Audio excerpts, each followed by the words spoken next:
Chaque jour de nouveau, je suis frappée par des réalisations de plus en plus extraordinaires sur les plans scientifiques, industriels, culturels, par les nouvelles découvertes dans les domaines de la médecine, de la chirurgie et autres. Décidément, nous vivons à une époque de progrès fulgurants qui ouvre de grandioses perspectives à l'homme. De grandioses perspectives. J'avoue que je suis un peu moins optimiste que vous. À l'époque actuelle de progrès, comme vous dites, il y a encore des gens qui meurent de faim dans le monde. Des milliards sont dépensés chaque année par tous les pays pour stocker des engins de guerre, pendant que la misère règne sur la plus grande partie du globe. 3 hommes sur 5 ne mangent pas à leur faim. 2 hommes sur 5 ne savent ni lire ni écrire. 1 enfant sur 3 meurt avant l'âge de 5 ans. Ce sont là des statistiques établies par les organismes internationaux. Elles constituent une moyenne entre la misère des uns et la richesse des autres. Ne pensez-vous pas alors que le jour viendra où il n'y aura plus de riches ni de pauvres, où tous seront égaux? Dans le fond, c'est là les perspectives dont je voulais parler. Ce jour viendra, mais pas pour l'humanité vivant sur cette terre. Jusqu'au jour où, selon la Bible, Dieu fera toutes choses nouvelles, il y aura toujours des riches et des pauvres. Jésus a dit « Vous aurez toujours les pauvres avec vous ». Notez bien qu'en déclarant cela, Jésus ne faisait que constater un fait. Il ne l'approuvait pas pour autant. Mais Jésus savait que le cœur humain est foncièrement mauvais et égoïste, que le fléau de la misère matérielle ne trouve pas son origine seulement dans les structures sociales ou économiques. Faut-il alors que les chrétiens prennent leur parti de cet état de choses? Non, certainement pas. Le chrétien est appelé à lutter contre toute injustice. Seulement, Dieu veut combattre le mal dans son origine et non dans ses symptômes. Le mal s'appelle l'égoïsme, le manque d'amour.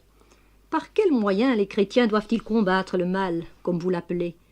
Comment doivent-ils neutraliser les ennemis de la justice? Combattre le mal, neutraliser les ennemis de la justice, c'est le devoir des chrétiens, car cela fait partie de la loi de Dieu. Mais ce n'est là, ne l'oubliez pas, que l'aspect négatif.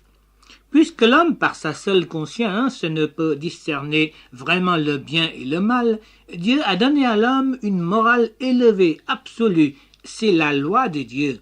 Dans cette loi, si le vice est condamné, la vertu est ordonnée. Si le mal est défendu, le bien est exigé.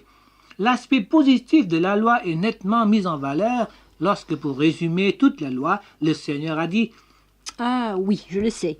Tu aimeras le Seigneur ton Dieu de tout ton cœur, de toute ton âme et de toute ta pensée, et ton prochain comme toi-même. » Exactement, tu aimeras ton prochain comme toi-même. L'arme dont se sert Dieu et dont il appelle le chrétien à se servir, c'est l'amour.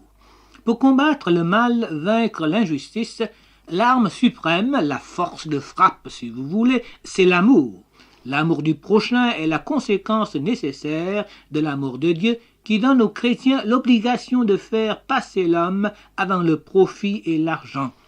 C'est l'amour du prochain qui les pousse à travailler, à mettre en place des structures plus humaines, permettant à chacun de se vouloir responsable de son destin et de pouvoir faire entendre sa voix pour faire reconnaître ses droits.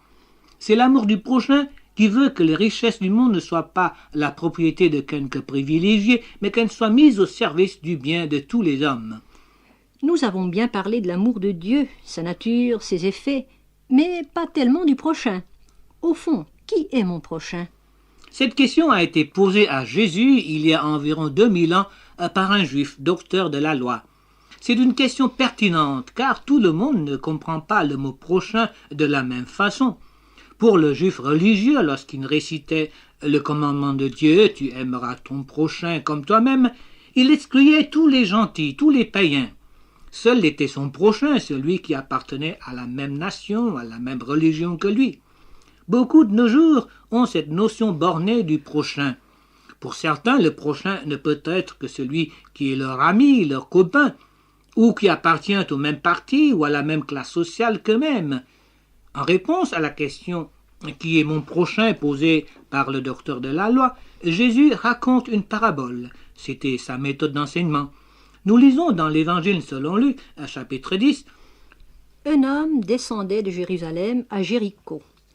Il tomba au milieu des brigands qui le dépouillèrent, le chargèrent de coups et s'en allèrent, le laissant à demi-mort. Un sacrificateur, qui par hasard descendait par le même chemin, ayant vu cet homme, passa outre. Un lévite, qui arriva aussi dans ce lieu, l'ayant vu, passa outre. Remarquez que cet homme, attaqué par les brigands et laissé à demi-mort, était un juif. Le sacrificateur et le lévite étaient des autorités religieuses de la nation juive, des gens haut placés dans la hiérarchie, appelés à vivre une vie de sainteté et de consécration, et qui devraient donner l'exemple de la charité, de la compassion. Eh bien, ces prêtres juifs avaient vu cet homme en danger et passèrent outre. En ce faisant, ils manquèrent à leur devoir de juifs envers un compatriote, leur devoir de responsable religieux, et pire que tout, à leur simple devoir d'homme. Continuez à la lecture, s'il vous plaît. Mais un Samaritain qui voyageait, étant venu là, fut ému de compassion lorsqu'il le vit. Un Samaritain, qu'est-ce que cela représentait? Les Samaritains étaient un de ces peuples que les Juifs méprisaient et détestaient et avec qui ils ne voulaient avoir aucune relation. Pourtant, ce Samaritain, ayant vu le Juif en détresse, ne haussa pas ses épaules en se disant « Ah, bien fait pour toi qui es mon ennemi !» Il ne continuait pas non plus son chemin de peur d'être impliqué dans une affaire de meurtre qui ne le concernait pas de toute façon.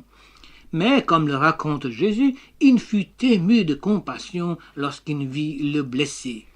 Il s'approcha et banda ses plaies en y versant de l'huile et du vin, puis le mit sur sa propre monture, le conduisit à une hôtellerie et prit soin de lui. Cette compassion du Samaritain n'est pas une compassion gratuite du bout des lèvres, elle s'est manifestée en actes. Imaginez un peu la scène. Le Samaritain descend de son âne, s'approche du blessé, le bande, sans doute avec un pan de sa robe, puis au prix de 1000 efforts le hisse sur sa monture, et marchant à pied à côté de l'animal, conduit le pauvre homme jusqu'à un hôtel qui devait être assez éloigné, vu le caractère sauvage et désertique de cet endroit. Quelle scène touchante, n'est-ce pas? Eh bien, ce n'est pas fini, car l'amour, le vrai, ne s'arrête pas à mi-chemin.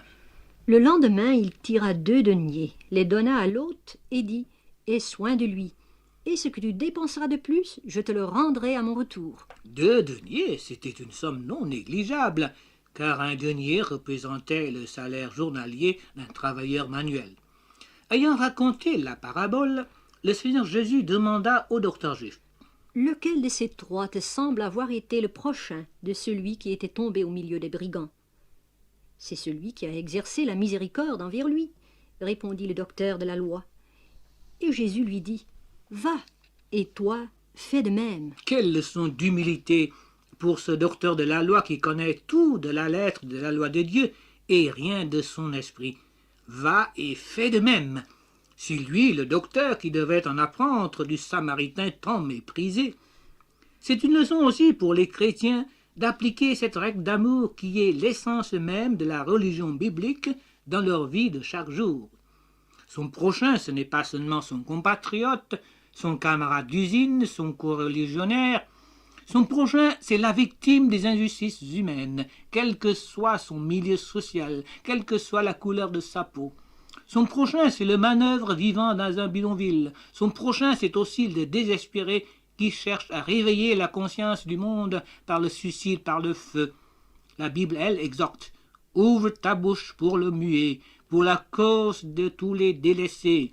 Ouvre ta bouche, juge avec justice et défends le malheureux et l'indigent. » Le prochain, c'est l'autre, celui qui pleure, qui souffre, non seulement d'une souffrance matérielle ou physique, mais surtout spirituelle.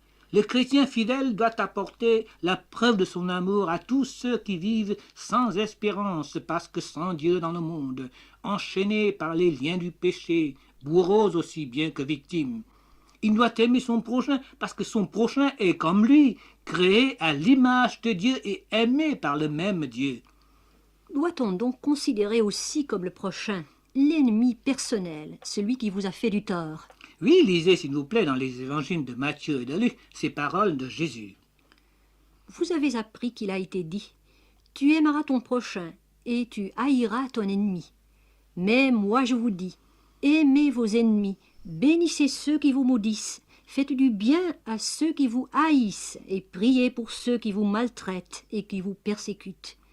Si vous aimez ceux qui vous aiment, quelle récompense méritez-vous?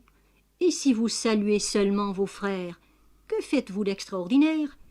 Soyez donc miséricordieux, comme votre Père est miséricordieux. L'amour pour l'ennemi est la forme la plus élevée de l'amour, car c'est celui de Dieu pour nous. Nous sommes tous dans notre état naturel des pécheurs, c'est-à-dire des hommes en révolte contre Dieu, des ennemis de Dieu, mais Dieu nous aime. Il a fait le premier pas pour que la paix, la réconciliation, les liens de l'amour se rétablissent entre lui et nous. Dieu prouve son amour envers nous, en ce que lorsque nous étions encore des pécheurs, Christ est mort pour nous. Car si, lorsque nous étions ennemis, nous avons été réconciliés avec Dieu par la mort de son Fils, à plus forte raison, étant réconciliés, serons-nous sauvés par sa vie. Chers auditeurs, la loi de Dieu, c'est la loi d'amour, car Dieu est amour. À cause de l'état de péché dans lequel vous vivez, vous ne pouvez pas connaître cet amour, moins encore le pratiquer. Mais Dieu vous appelle à lui. Il vous a tant aimé qu'il a donné son Fils unique, Jésus-Christ, afin que si vous croyez en lui, vous ne périssiez point, mais que vous ayez la vie éternelle. Venez à Jésus-Christ dans la repentance et dans la foi, et Dieu versera dans votre cœur le vrai amour. Alors, réconciliés avec Dieu, sauvés de la condamnation, vous pourrez accomplir sa loi en aimant Dieu de tout votre cœur, de toute votre âme et de toute votre pensée, et votre prochain comme vous-même.